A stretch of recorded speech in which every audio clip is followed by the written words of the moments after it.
고구려 역사에서 가장 빛나는 전투 중 하나. 30만 대군을 무찌른 기적 같은 승리. 오늘은 을지문덕 장군과 살수대첩을 이야기합니다. 612년 수나라 양제는 고구려를 정벌하겠다며 100만 대군을 일으켰습니다. 그중 30만이 살수로 향했습니다. 고구려는 절체절명의 위기에 놓였습니다. 7세기 초 중국은 통일을 이룬 수나라가 강력한 힘을 과시하고 있었습니다. 수양제는 중국 역사상 가장 웅대한 토목 공사를 벌이며 대운하를 건설했고 거대한 궁궐을 지어 황제의 위엄을 드러내고자 했습니다. 하지만 수양제의 야망은 여기서 그치지 않았습니다. 그는 중국 밖으로 영향력을 확대하려 했고 그 첫 번째 목표가 바로 고구려였습니다. 고구려는 중국과 국경을 맞댄 강력한 나라로서 수나라의 동북방 진출을 가로막는 장애물이었습니다. 수양제가 고구려를 공격하려는 이유는 여러 가지였습니다. 첫째, 고구려가 중국의 동북 지역에 미치는 영향력을 견제하려 했습니다. 둘째, 고구려의 광대한 영토와 풍부한 자원을 차지하고 싶었습니다. 셋째, 정치적으로 강력한 대외 정복을 통해 국내의 불만을 잠재우려 했습니다. 수양제의 고구려 침입 계획은 매우 치밀했습니다. 그는 몇 년에 걸쳐 준비했고 중국 전체의 인력과 물자를 동원했습니다. 전국에서 징집한 병력은 무려 100만에 달했고 보급 부대까지 합치면 200만이 넘는 거대한 규모였습니다. 이는 당시로서는 상상하기 어려운 대규모 원정이었습니다. 수나라는 이 원정을 위해 국가 예산의 대부분을 투입했고 전국의 청장년 남성을 징집했습니다. 심지어 노인과 여성까지 동원되어 보급 업무를 담당했습니다. 612년 봄, 드디어 수나라의 대군이 움직이기 시작했습니다. 육군은 여러 갈래로 나뉘어 고구려로 향했고 수군은 바다를 통해 고구려의 후방을 공격할 계획이었습니다. 그 중에서도 가장 강력한 주력군 30만이 평양을 향해 진격했습니다. 고구려는 이런 상황에서 극도로 불리한 처지에 있었습니다. 아무리 고구려가 강국이라 해도 수나라의 100만 대군을 상대하기에는 역부족이었습니다. 고구려의 전체 인구가 수백만에 불과한 상황에서 수나라의 100만 대군은 절망적인 숫자였습니다. 영양왕과 고구려 조정은 긴급 회의를 열었습니다. 어떻게 해야 이 위기를 넘길 수 있을까? 모든 신하들이 머리를 맞댔지만 뾰족한 수가 없었습니다. 정면 대결로는 절대 승산이 없었고 다른 전략이 필요했습니다. 그 앞을 가로막은 이는 고구려의 명장, 을지문덕. 그는 뛰어난 지략으로 적을 흔들 준비를 했습니다. 바로 이때 을지문덕이라는 인물이 나타났습니다. 을지문덕은 고구려의 장군으로 뛰어난 지략과 용기로 이름이 높았습니다. 그는 이전에도 여러 전투에서 공을 세워 영양왕의 신임을 받고 있었습니다. 을지문덕은 수나라 대군의 규모를 정확히 파악하고 있었습니다. 정면 승부로는 절대 이길 수 없다는 것을 잘 알고 있었습니다. 하지만 그는 포기하지 않았습니다. 오히려 이길 수 있는 방법이 있다고 확신했습니다. 을지문덕의 전략은 매우 독창적이었습니다. 그는 적의 강점인 수적 우세를 오히려 약점으로 만들 계획을 세웠습니다. 100만 대군은 강력한 공격력을 가지고 있지만 동시에 거대한 약점도 가지고 있었습니다. 바로 보급의 어려움이었습니다. 거대한 군대일수록 더 많은 식량과 물자가 필요했습니다. 특히 중국에서 고구려까지는 멀고 험한 길이었기 때문에 보급선이 길어질수록 불리해질 수밖에 없었습니다.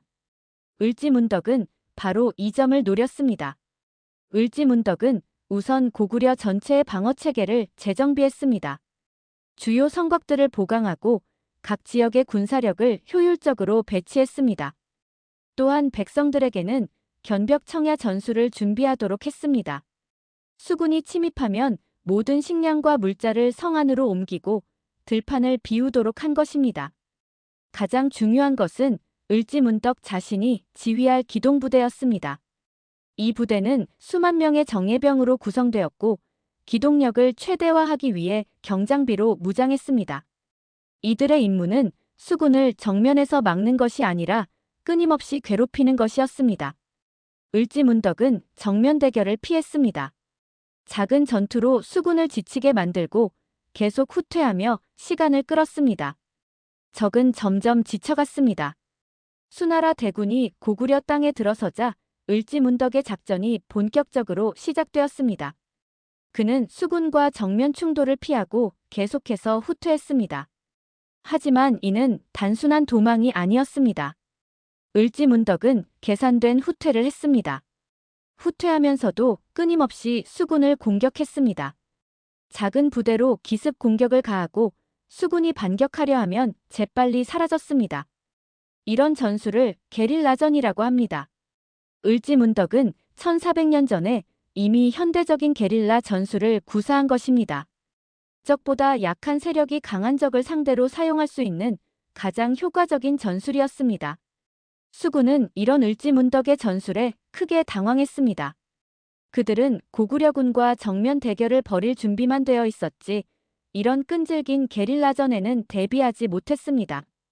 매일 밤 기습 공격을 당하니 제대로 잠을 잘 수도 없었습니다. 더욱 심각한 문제는 보급이었습니다. 수군은 예상보다 훨씬 느린 속도로 진격하고 있었고 그만큼 더 많은 식량과 물자가 필요했습니다. 하지만 고구려군의 계속된 공격으로 보급로가 끊어지는 일이 자주 발생했습니다.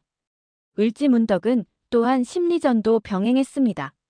거짓 정보를 흘려 수군을 혼란시켰고 때로는 일부러 작은 승리를 허용하여 수군을 더 깊숙이 유인했습니다.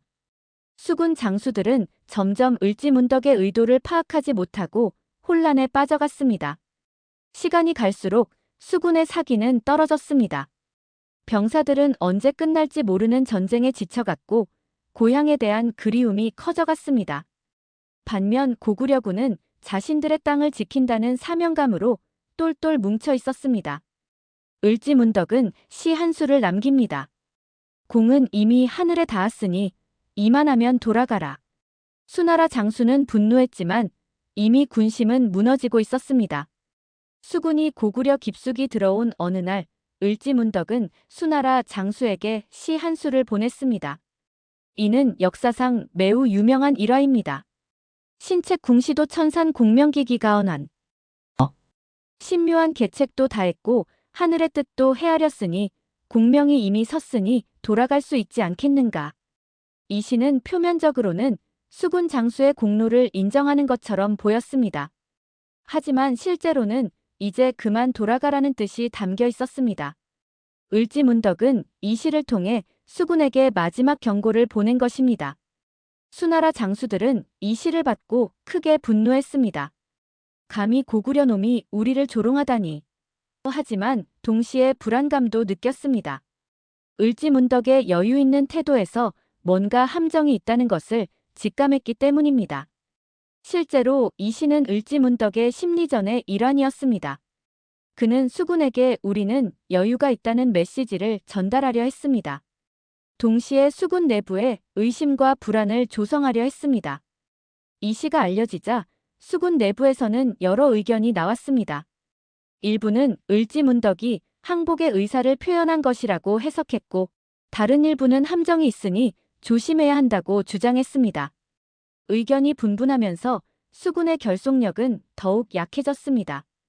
을지문덕의 시는 또한 고구려군의 사기를 크게 높였습니다. 장군이 여유롭게 시까지 지을 수 있다는 것은 전세가 유리하다는 뜻으로 받아들여졌기 때문입니다. 고구려 병사들은 을지문덕에 대한 신뢰를 더욱 굳게 다졌습니다. 지친 수나라 군대가 살수에 도착했을 때 을지문덕은 드디어 반격을 시작했습니다. 고구려군은 사방에서 공격을 퍼부었습니다. 몇 달간의 지구전 끝에 수군은 평양 근처 살수까지 진격했습니다. 하지만 이미 그들의 전력은 크게 약화된 상태였습니다.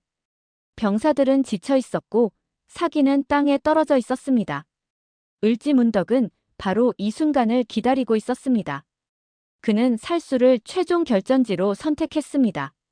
살수는 지형적으로 매복에 유리한 곳이었고 수군을 완전히 포위할 수 있는 조건을 갖추고 있었습니다. 을지문덕은 미리 살수 일대에 대규모 매복 부대를 배치해 두었습니다.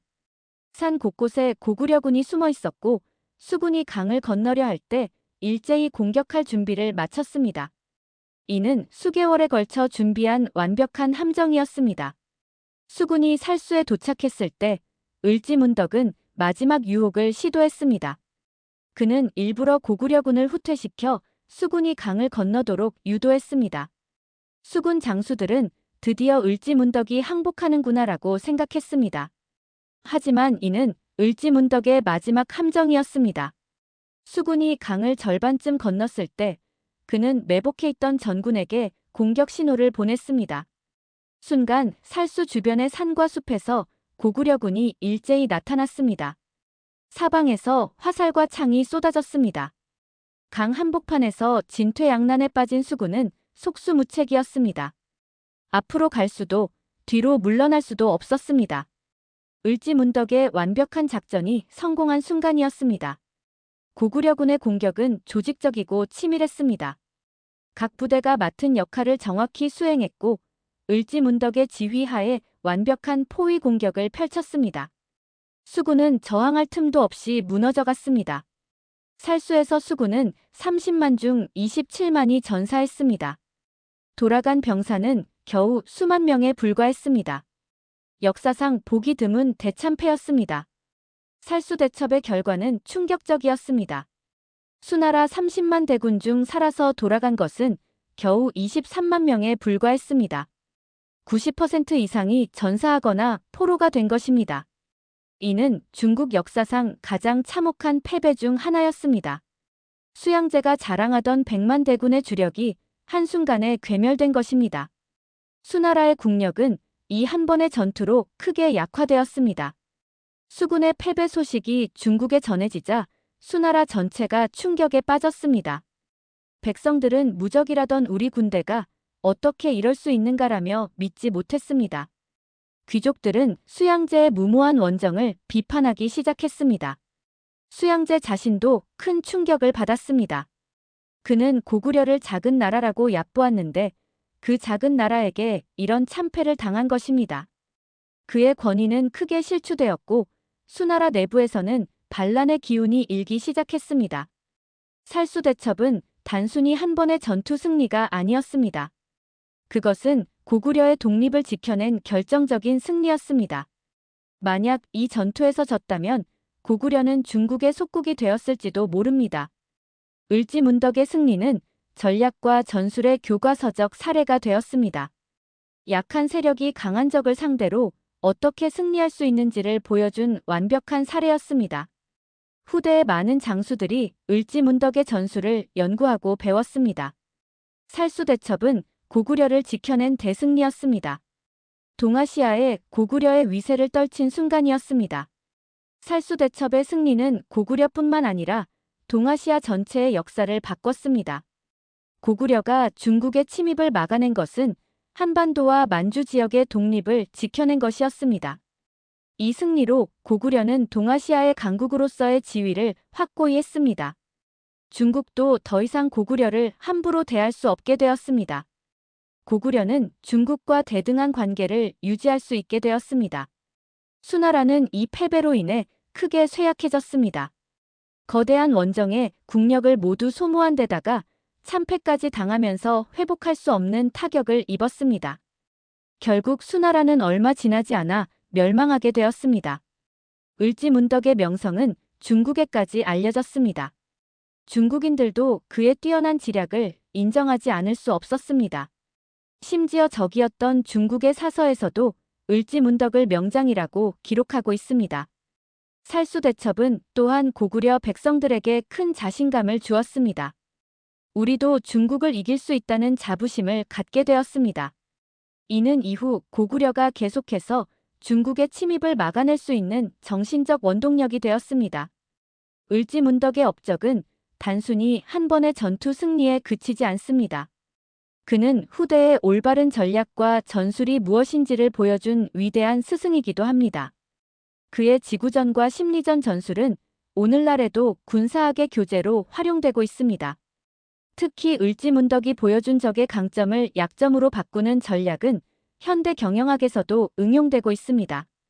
약자가 강자를 이기는 방법론으로서 많은 사람들에게 영감을 주고 있습니다. 을지문덕은 또한 뛰어난 심리전의 달인이었습니다. 시를 통해 적을 조롱하고 혼란시킨 것은 단순한 재치가 아니라 계산된 심리 전술이었습니다. 현대 정보전, 심리전의 원형을 보여준 것입니다. 30만 대군을 무찌른 지략과 용기. 그 이름, 을지문덕. 살수의 강물은 지금도 그의 승리를 전해주고 있습니다. 살수대첩. 이것이 고구려를 지켜낸 기적이었습니다. 1400년이 지난 지금도 을지문덕의 이름은 우리 가슴 속에 살아있습니다. 그는 조상들이 얼마나 지혜롭고 용맹했는지를 보여주는 상징입니다. 절망적인 상황에서도 포기하지 않고 끝까지 싸워 승리를 쟁취한 그의 정신은 우리에게 큰 교훈을 줍니다. 살수대첩은 단순히 과거의 영광이 아닙니다. 그것은 오늘날 우리가 어려운 상황에 처했을 때 참고할 수 있는 소중한 사례입니다. 을지문덕의 지혜와 용기, 그리고 포기하지 않는 정신을 배워야 합니다. 특히 을지문덕이 보여준 창의적 사고는 현대를 살아가는 우리에게도 필요한 덕목입니다. 기존의 관념에 얽매이지 않고 새로운 방법을 찾아내는 것, 이것이 바로 을지문덕 정신의 핵심입니다. 또한 을지문덕의 끝까지 포기하지 않는 의지도 우리가 배워야 할 점입니다. 아무리 어려운 상황이라도 방법은 있다는 것, 그리고 그 방법을 찾기 위해 끝까지 노력해야 한다는 것을 그는 보여주었습니다. 오늘날 우리나라가 선진국 대열에 오를 수 있었던 것도 을지문덕과 같은 조상들의 지혜와 노력이 있었기 때문입니다. 그들이 물려준 불굴의 정신을 이어받아 우리도 더 큰 꿈을 향해 나아가야 할 것입니다.